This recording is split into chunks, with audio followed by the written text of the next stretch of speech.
السلام عليكم ورحمة الله. الإخوان عشاق العطور في كل مكان، الناس اللي كيبغوا التقسيمات في لي بارفان، فراه عندنا لي بارفان نيش وديزاينر.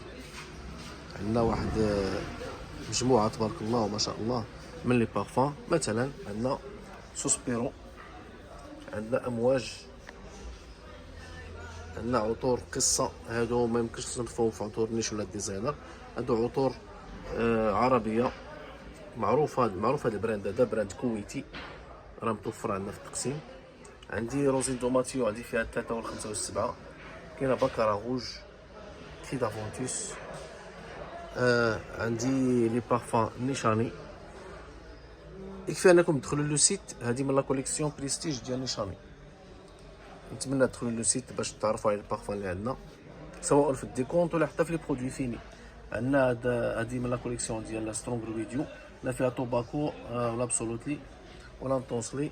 كاين كزيرجوف، كاين بارفان دو مارلي، بارفان مانسيرا. عندنا من فيكتور اندرولف، عندنا من بلو شانيل، عندنا من شانيل، عندنا من كريستيان ديور، مونتال كذلك ما نسيناهمش. الاخوان الاخوات نبغيكم تدخلوا لو سيت ديالنا العمره.com، غنخلي لكم اللين ديالو في الديسكريبسيون ولا في صندوق الوصف باش تعرفوا علينا اكثر واكثر. حنا كنتواجدوا بمدينه إزكان نواحي اكادير.